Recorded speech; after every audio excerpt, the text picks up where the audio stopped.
Good afternoon, everyone. I was having a few technical problems with my microphone and my sound, but hopefully that's sorted now and you can all hear me. If not, pop something in the chat. Thank you for taking time out of your day to join us. I just want to briefly overview what we're going to cover in the next 55 minutes or so. This webinar is part of our series, which is called Recruit, Retain and Release. And the focus of our series is on effective HR/employee management processes and communication and how they link to success in business terms, successful employment relationships.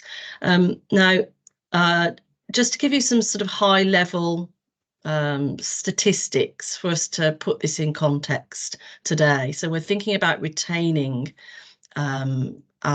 good talent in this webinar, and just focusing for a moment or two on an ACAS report that was done quite a while ago now, but it remains relevant in terms of setting the scene. Sorry, it wasn't as long ago as I thought. It's 2018 to 19. There was a ACAS report on conflict in the workplace. A very big piece of research to assess the cost of conflict to the UK economy and to businesses, both large and small. And there's a lot of information in that report, and you can read it for yourself if you would like to. If you Google cost of conflict ACAS report, we could put something in the chat towards the end of the webinar as well, which will help you find that more easily. But the headline stats are that the cost of conflict overall to UK organisations as of 2019 was 28.5 billion. Just putting that into terms that we can understand for our businesses, the equivalent is just a little bit more than £1,000 per employee in our workplaces.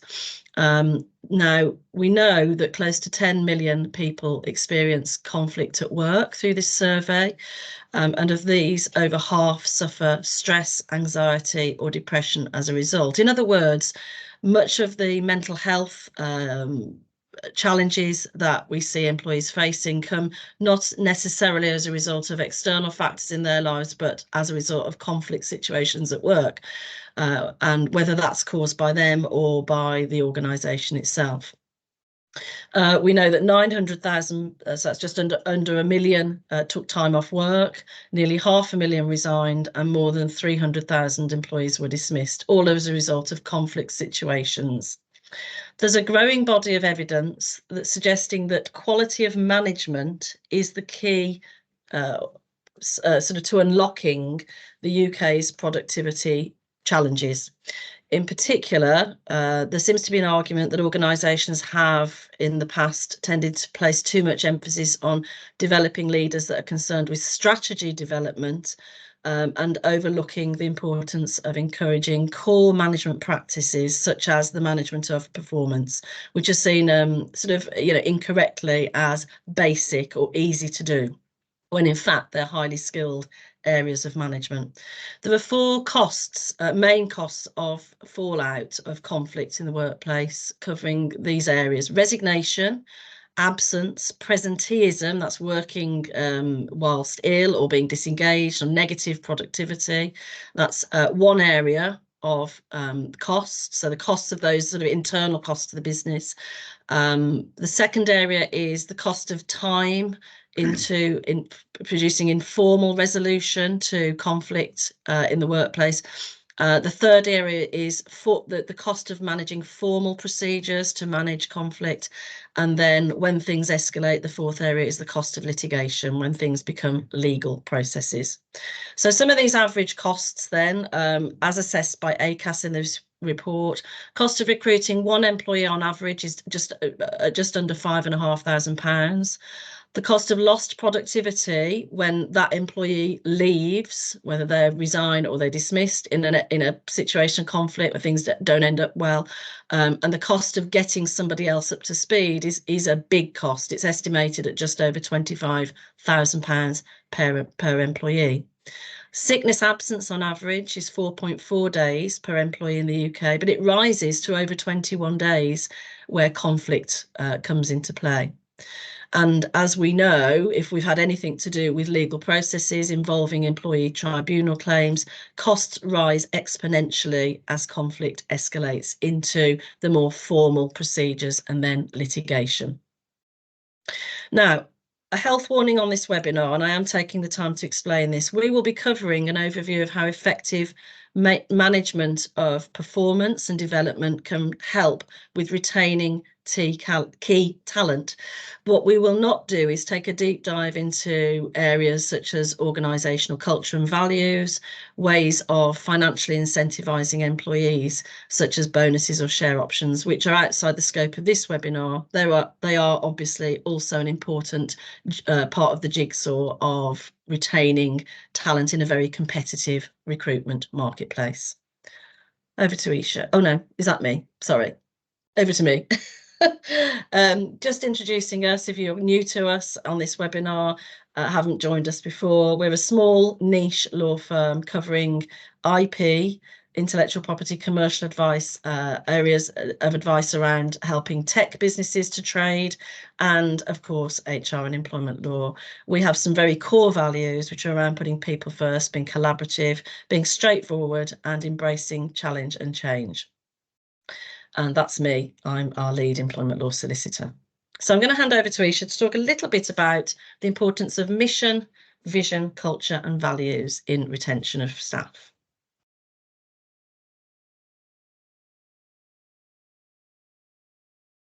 Thanks, Liz.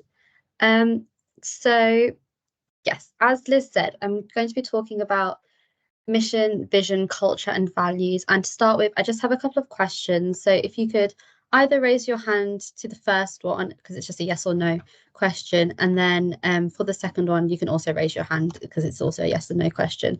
So the first one is, does your business have a clear statement of its mission, vision, culture and values?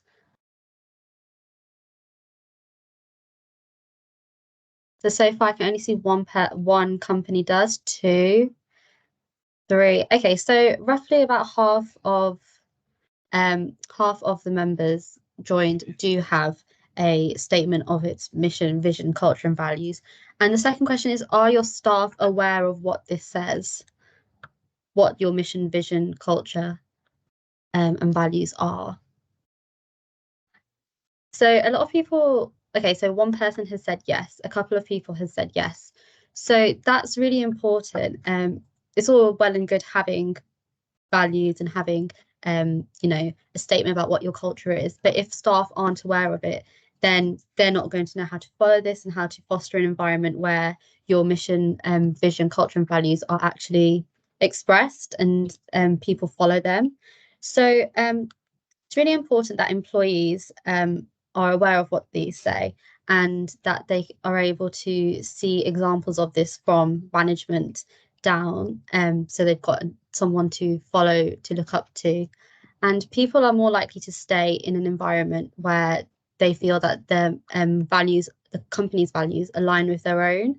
And it's really important that you have people who also reflect what your values are, because say for example here at Burley Law, our values are that we put people first, we're collaborative, we are straightforward and we embrace challenge and change. So it's really important that people who work within our law firm are open to these and are able to work with us. For example, if someone was more used to a traditional law firm setup, they might not be the right fit for our team because we like to do things a little bit differently. You know, we all get stuck in and do lots of different tasks. It's not just, oh, I'm paralegal, I only do legal work. We all do a bit of everything. So it's really important that your staff are a good fit for your company. Sorry, is anyone, Robert, were you just saying something then? I saw your little circle light up. No, sorry. I'm not sure if someone's sound is on. Let me pop mine on. Oh, sorry. We might have had you on mute. No, sorry, didn't say anything. Okay. No worries then. Okay. So yeah, as I was saying, it's really important to have people who align with your values, because it just makes them a better fit.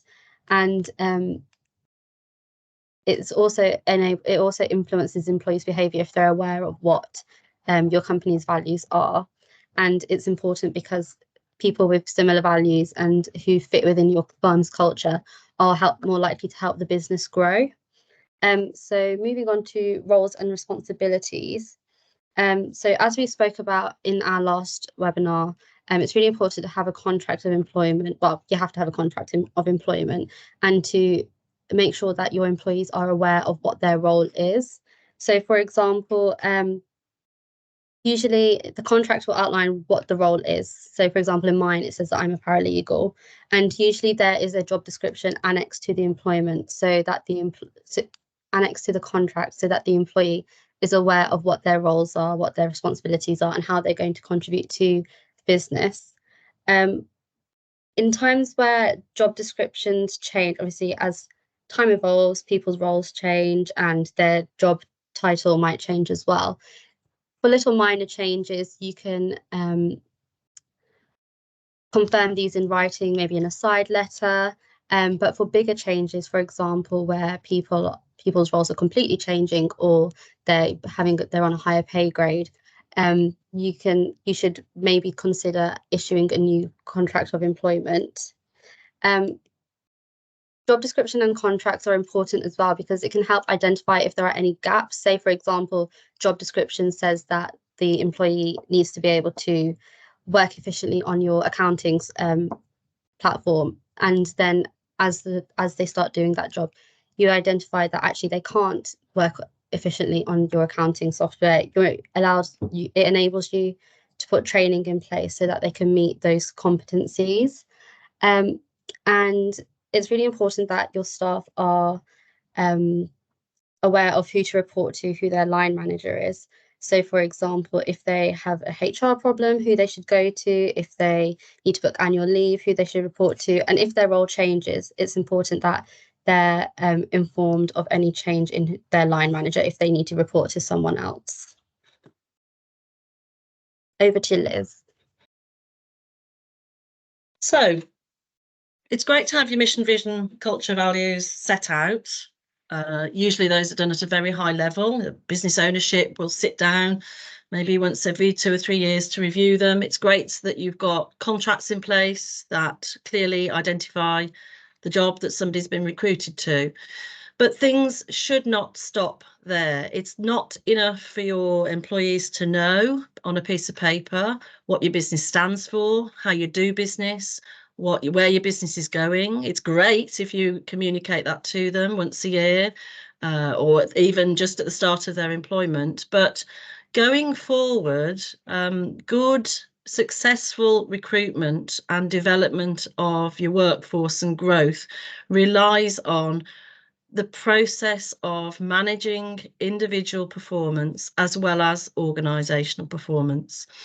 In my many years as an employment lawyer, helping both individuals and businesses with performance management conflict, it has become very clear to me that performance management is not given anywhere near the level of importance that it requires within businesses, both large and small. I'm not saying that large corporates are better at doing this.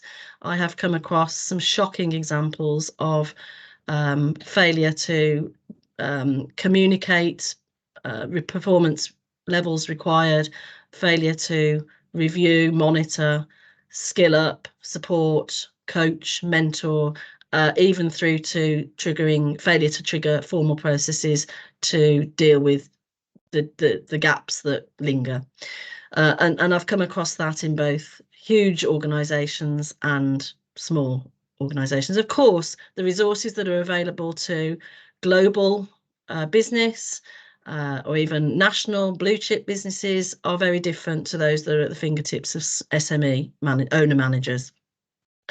And I would repeat what I say every time I talk about tribunal cases and defending claims should you ever end up in that situation.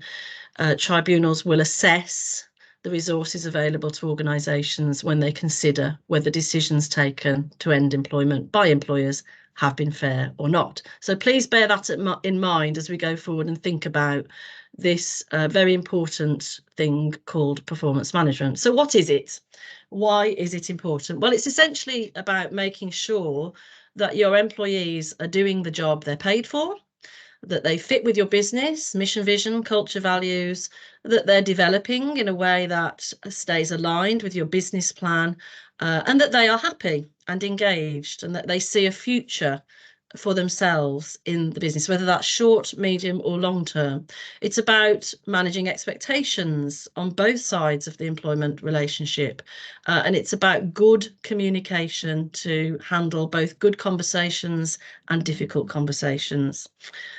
So that everybody's expectations remain aligned, that this creep of presenteeism doesn't start to creep in, and that you get ahead of individual problems that are making people either seem disaffected or become ill or disengaged or unproductive. So there's a whole host of things involved in this. It's not a science.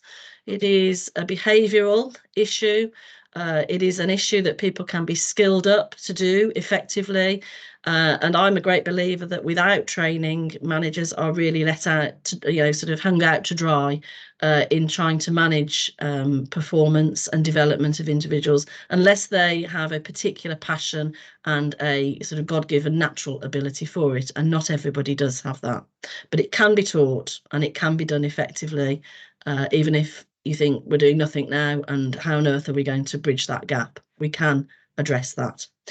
So things that I've written down as, what might come into your performance management picture within your business, and it will be very much dependent on the business, the sector you're in, the work you're doing, the deliverables, the business plan, the direction of the business, the size of the business. But employee productivity is particularly important. Capability and competence to do the job that somebody's assigned to. Attitude and behaviour, both towards customers and colleagues, upwardly, sideways, downwards to those who report to them. Engagement with the business, engagement with their job, relationship with their manager, and so much more. As a basic, it should include some ways of some set of core competencies, and we take those from the job description. Competencies and behaviours and outputs that are important to the role, that means that somebody is doing it effectively. Some way of measuring whether somebody is delivering against those competencies, behaviours, outputs. Well, they may be KPIs, they may be specific tangible measurements, or they may be other ways of measuring behaviours, for example. A method or process for assessing performance against those competencies, behaviours, outputs, a means of identifying gaps and of providing development and support, agreeing with the employee through discussion what is needed and what will be provided when, and how that will be reviewed. And then a mechanism for managing underperformance, gaps that linger, that aren't addressed, aren't resolved through support, whether it's coaching, mentoring, training, review, and how the business then needs to act on that and bring that to some kind of formal process to either improve things quickly or manage that person's dismissal, unfortunately. Who should be responsible for performance management? Well, it's an organisational responsibility, which is, of course, cascaded down through team and line management. So at all levels, everyone needs to understand their role in performance management, whether it's the setting of the objectives at organisational level, at team level, at individual level, their role in sitting down with their teams, the individuals that they manage, to agree their personal plans, and then their responsibility for moving those plans forward in the year in terms of interim reviews and then formal appraisals at the end of the year. So it will very much depend on people's roles in the organisation, how they feed into the overall process, but having a big picture process that cascades down, having that set out on paper is fundamentally important to understanding where people fit in. Line managers, of course, play a key role in keeping employees on track who within their, who report to them. And so I think, as I've said just a couple of moments ago, if people are being recruited as managers of teams, it's fundamentally important to know that they have the experience of managing performance with teams in their track record, or that they have the ability to develop that and the interest in developing that. And it's important to identify the training that they may need to develop that competence. So a key part of their competencies would include performance management and the ability to review, identify gaps and manage development and training needs of their individual team members and keep processes on track. Now, for the bigger retention of key talent piece, I want to labour on the importance of also personal development planning, not just performance against the job that somebody's doing at the moment, but developing them personally in a way that aligns with the business goals, the business plan, the business mission and vision. So an element of personal development planning, training and longer term career planning for those who are identified as long-term prospects for the business is important to factor into this. A word about paperwork. As a minimum, you should have personal performance plans for every member, every employee, everybody working in the business. You should have review records when reviews are carried out, and you should have an annual appraisal record. And then for your formal element of managing underperformance, you should have templates ready for letters to go to employees who are underperforming, template improvement plans, template meeting records and warnings where they become relevant. It's very advisable to get ahead of these things and not be caught in the moment and not know what to do next. The key to all of this is planning and process. Now, we have an ACAS guide that we're going to refer to on the next slide, and that guide has some good templates in it for personal development plans, for goal setting, for identifying competencies, and for reviews and annual appraisals. So coming on to that next slide, please. Am I controlling that, Isha, or are you? Yeah. No, sorry, we're on the sorry, we're still on performance management, but the ACAS guide, slide 7. So the ACAS guide to performance, managing performance, is a very good guide, but it's quite old. It's over, 14 years old now. But in terms of tried and tested principles, it remains current. And there's nothing in there that is out of date. Of course, what is out of date since 2010 is the ways that people work, which have changed beyond recognition. The challenges of managing employee performance and developing employees are no different. It's just the ways that we do them. The mechanisms are different. The ways that people work and their expectations of people coming into the workplace may be very different to expectations even 10 years ago, let alone longer. So I would encourage you to look at the ACAS guide as a free resource. We've got an access link in this slide. It will cover quite in more detail some of the areas that we're touching on today, and it will give you some good insight and also some good guidance about where to start if performance management and development of employees is a new thing for you or for your organisation. Now, this little infographic on the slide is a very helpful at a glance overview of how I think your process, your planning of your process needs to look. So thinking about overall business strategy is the place to start. It's not the last place to come to. It's the place that triggers all of the competencies, all of the behaviours, all of the engagement that you want from your workforce, and how they can contribute to the achievement of your business goals, and the values that they need to display in all of the things that they are set, the goals that they are set. So from the overall business view of the world, we cascade into department and section and team plans. And that's probably going to look more like how things are delivered on the ground, depending on the function of that department, and then how the individuals in that team contribute to that delivery. And then we have the line manager's responsibility for the individual performance plans of their team members. The importance of SMART objectives, not unsmart objectives. So if you're not familiar with the term SMART, specific, measurable, achievable, realistic and time-bound. So the ACAS guide has some very good examples of SMART and unsmart objectives. So do have a look at that. So an example of a SMART objective would be to improve overall customer satisfaction by a specific percentage over a specific time period based on a specific reference point. So based on the results after they've completed questionnaires, for example, that they send to customers. Unsmart objective along the same lines would be simply to improve customer satisfaction as far as possible. It's not smart because it's got no reference points. It's not specific. It's very difficult for somebody to understand how they would achieve that. So SMART objectives need to be your basis for your planning, key skills and behaviours that are required, measurement criteria and the development plan. What is going to be needed for that individual to help them get to fulfil those objectives and demonstrate those skills and behaviours. And then we go to review before we get anywhere near annual appraisal.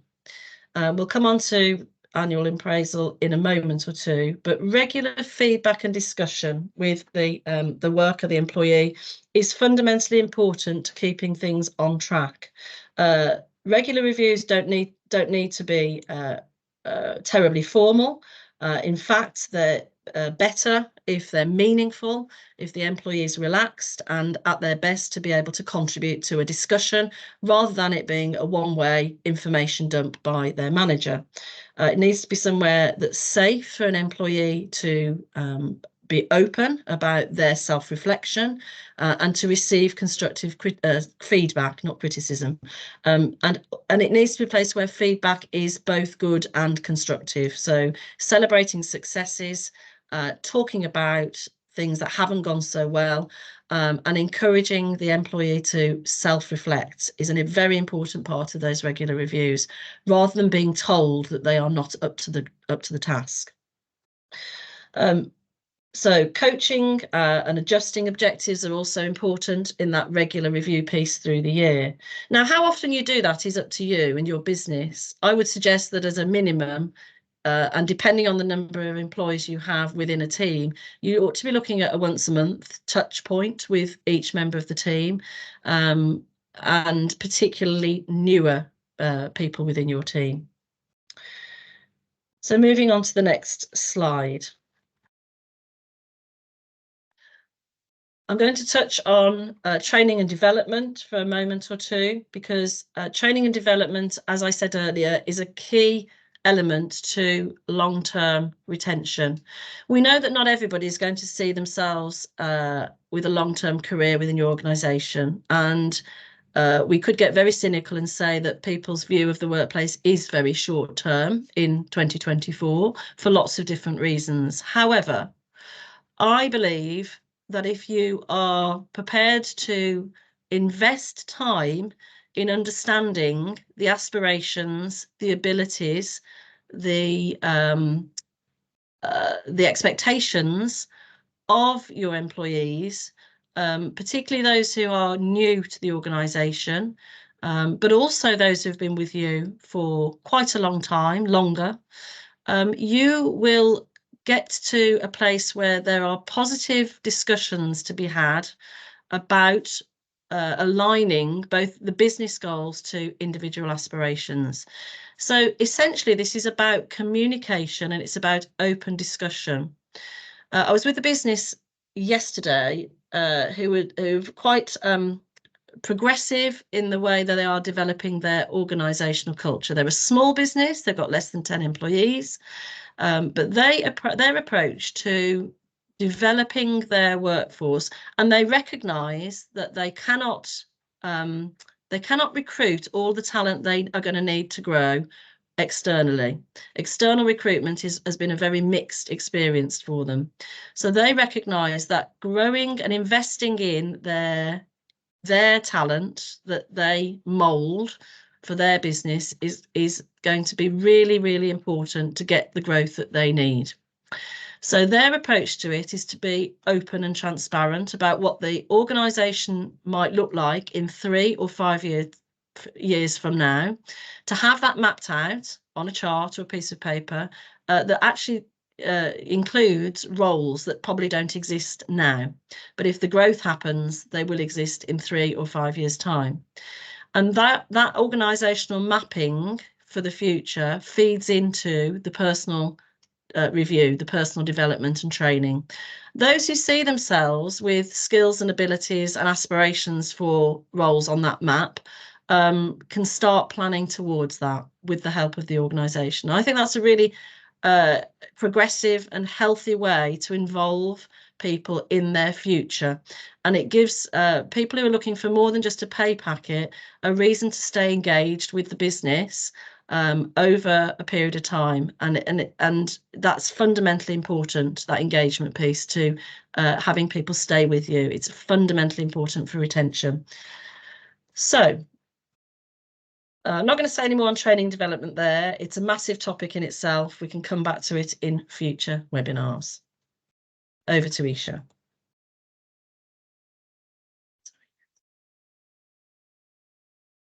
Liz.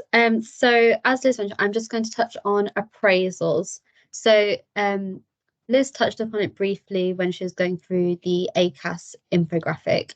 But an appraisal is basically a review or evaluation of performance between an employee and their manager. So a good appraisal, it's like Liz said, it should be a two-way conversation, an open conversation, not just focusing on what's gone bad, but also good things.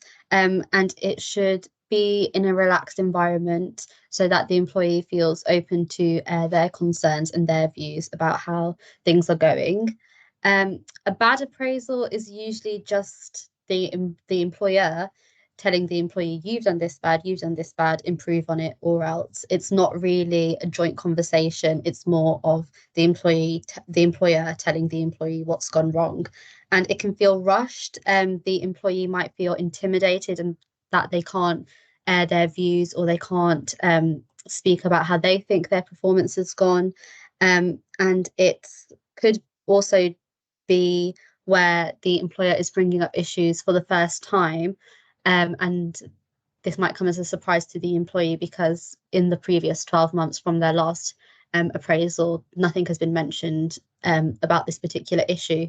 So a good appraisal should have like an open environment where the employee can talk, and also it should reflect on issues that have cropped up before, but it shouldn't be the first time that these issues are explained to the employee, because this could be as a shock to them. So an appraisal includes obviously an evaluation of what's gone well and what the employee should work on. It should also set out goals for the employee. If goals have been set in the last appraisal, a review of if these have been met or not should be included within the appraisal, and it should set out timeframes for new goals. So say you set a goal for the employee to improve on their efficiency, there should be a time frame, for example, in 3 months to review this and see how they're getting on. And it shouldn't be left until the next appraisal to reflect back on these new goals and objectives. The role of line managers is really important as well, because these are usually the people who will be carrying out the appraisals with the employee, and they understand both what the employee needs to work on and how this aligns with the business strategy and team and individual objectives. And they could also work closely with the employees, so they can help identify which training needs putting in place so that employees can meet their goals and objectives, and if there is anything else that's missing, which means that the employee isn't meeting certain standards or is having trouble doing one thing or another. So some tips to having a good appraisal meeting is to avoid closed questions, so not yes or no questions.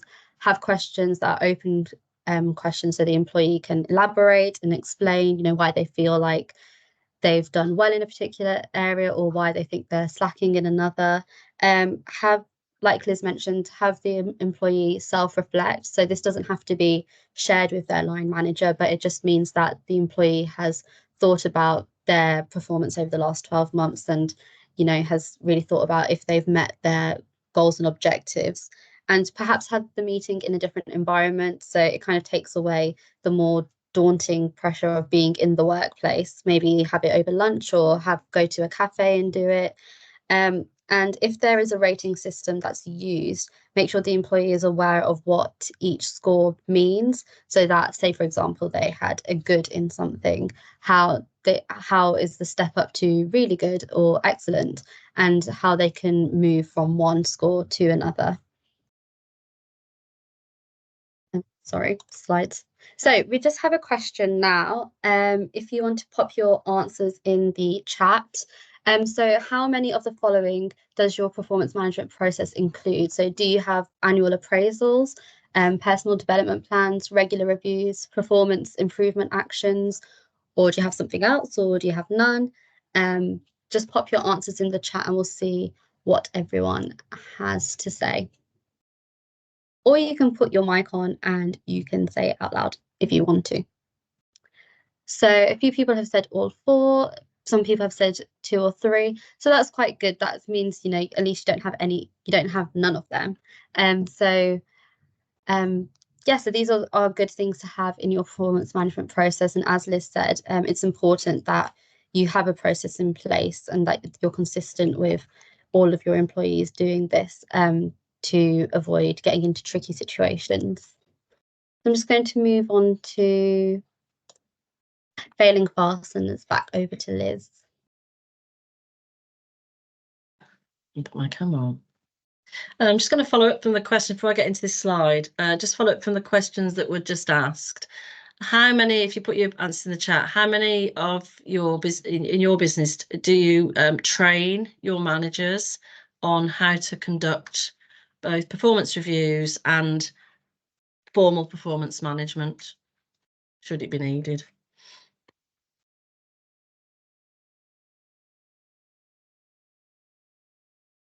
Not seeing any answers, so I don't know if that's my...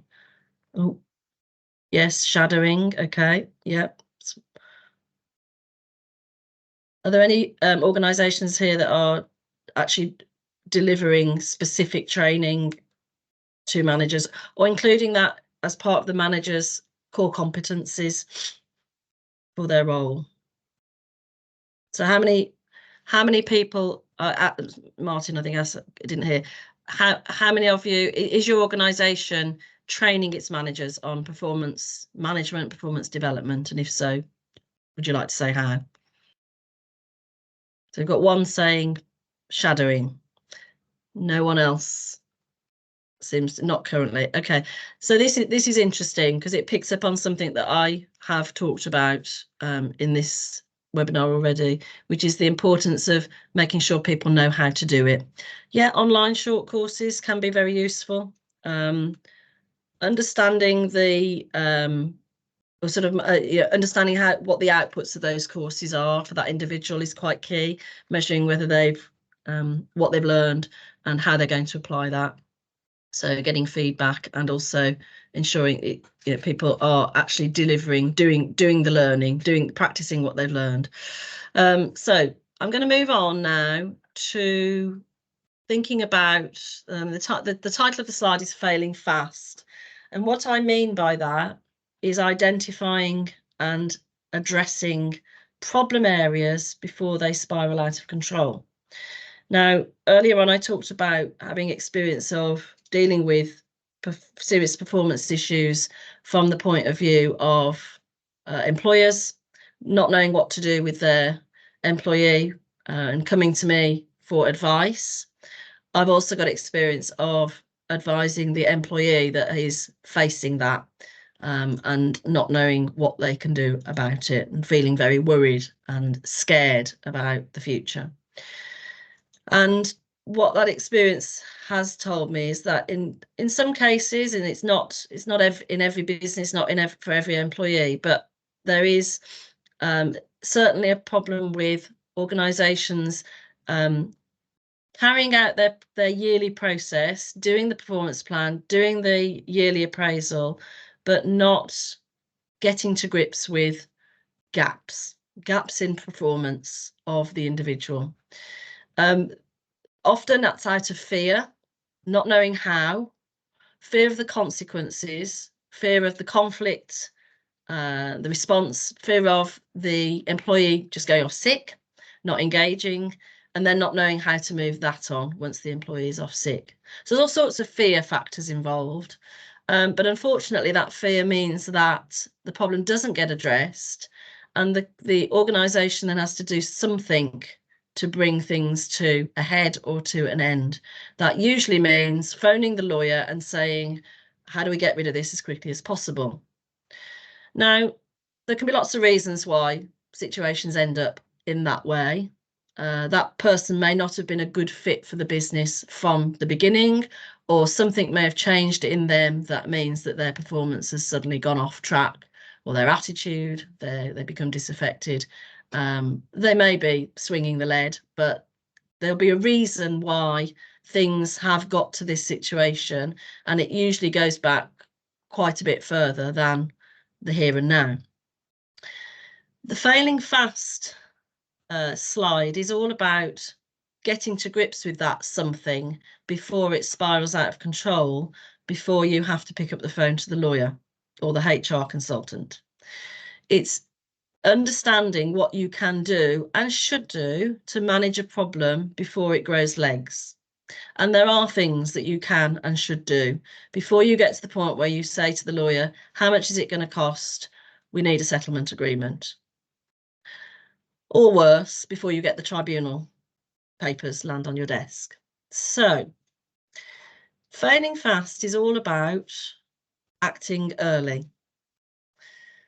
Understanding why you should deal with these, I'm going to call it underperformance. It could be attitude problems, it could be absence, it could be relationship difficulties, somebody causing problems within the team. Could be lots of different things, but getting to grips with that something is important, because that something will be a real drag on your business. It will cause negative productivity. It will grow like a disease within your team. It will affect other people. It often impacts wider team morale, particularly if it's about underperformance.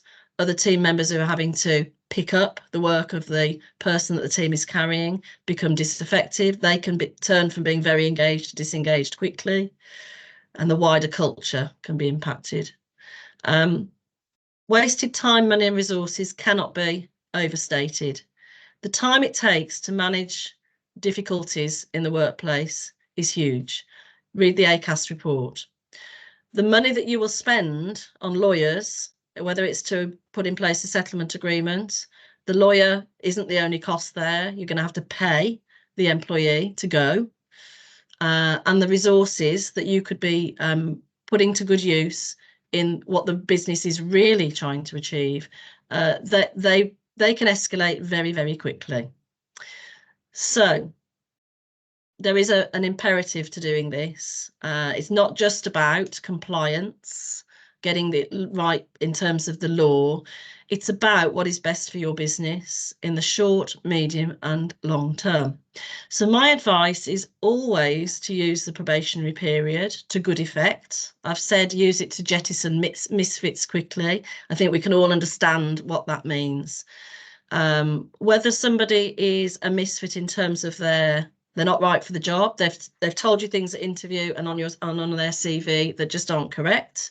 Whether it's qualifications they say they had that they don't have, whether it's their alignment with what you're doing as a business, what you are as a business, where you're going as a business, all of that can be identified within 6 months, quite quickly.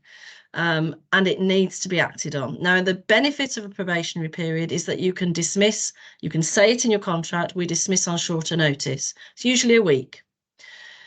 And you can not only dismiss on shorter notice, but you don't have to go through a formal or informal process. You can just say it's not working out.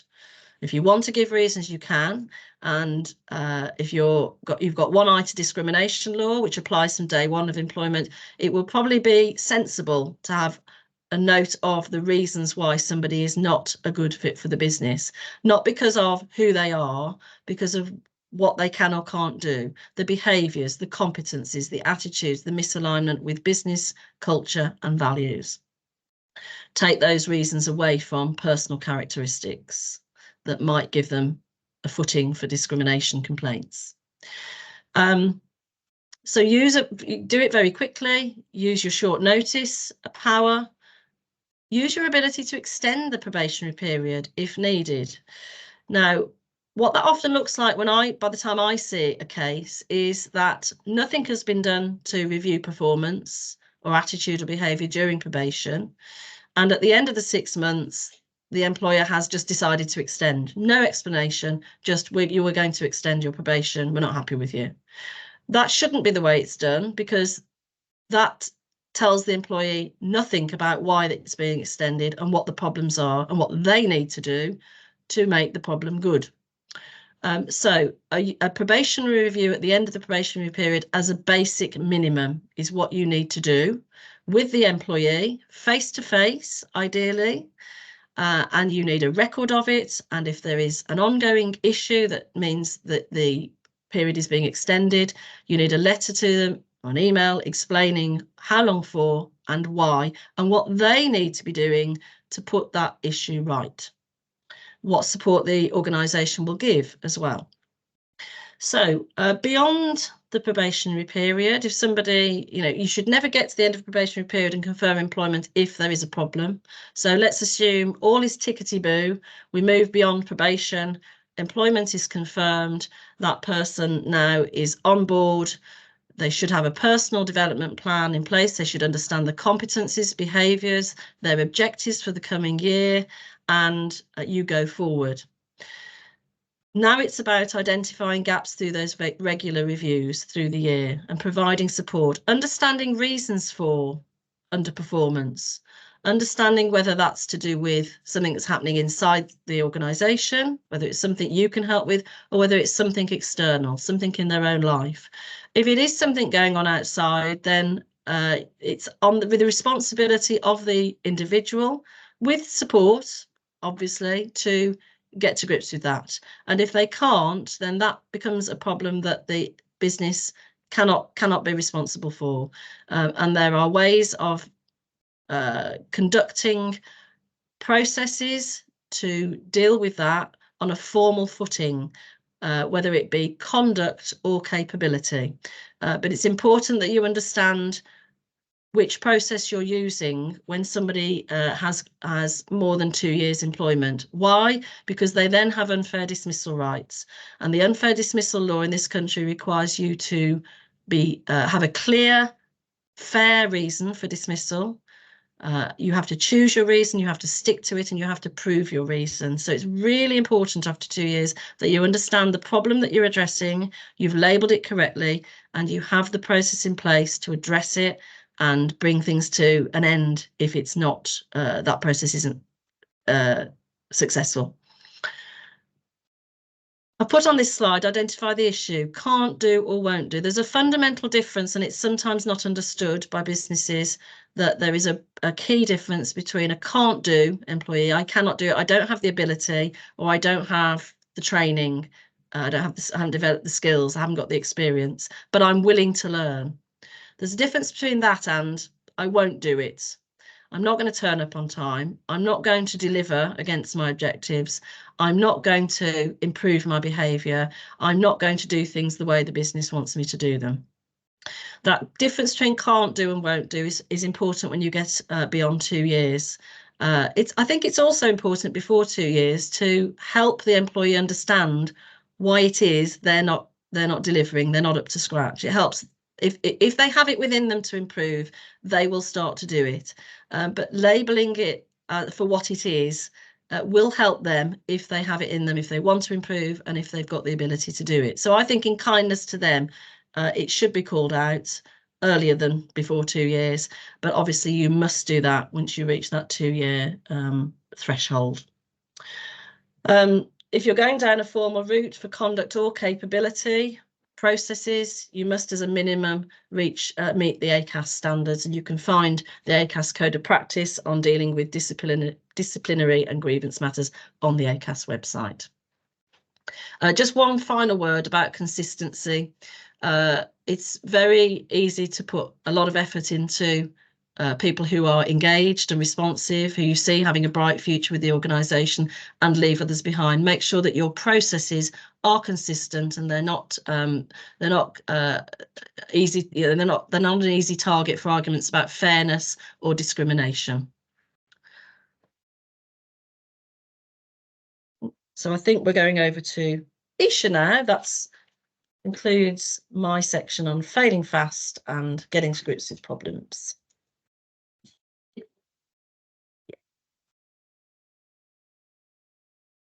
So thank you for watching and listening to our webinar. If you do have any questions, feel free to pop your hand up or pop them in the chat. So whilst you're doing that, if you do, these are our contact details. Obviously, you've all got my email address. So if you do want to discuss anything further, you can email me. You can scan the QR code and it will give you our contact details. But besides employment law, we also do intellectual property, commercial and tech law. So if you have any queries about that, feel free to, again, get in touch with us and we can set up a meeting and try and help you in any way that we can. And then one last point is we have our final webinar of the series, which is about release. So if you don't have Valentine's Day plans, join us and you'll fall in love with how to get rid of people who aren't quite cutting the mustard in your company. And after our Recruit, Retain, Release series finishes, we are going to be doing more topic-specific webinars. So if you have any specific things you'd like us to discuss, we can pop that into a webinar and let you know when we'll be doing those. So if you do have a specific query or just a general topic you're unsure about, say, for example, mental health in the workplace or disciplinary processes, then let us know and we will get back to you on that and we'll set up a webinar focusing on those issues. So if I don't see anyone has put anything in the chat, and no one's raised their hands, so I think we'll call it a day there. Again, thank you for joining us. Our next one's on the 14th. If you have any feedback or any questions, then just let me know. And yes, see you next time. Thanks for joining, everybody, and for taking time out of your day to be with us today. We'll look forward to seeing you soon. Thank you very much, guys. Much appreciated. Bye-bye. Bye-bye.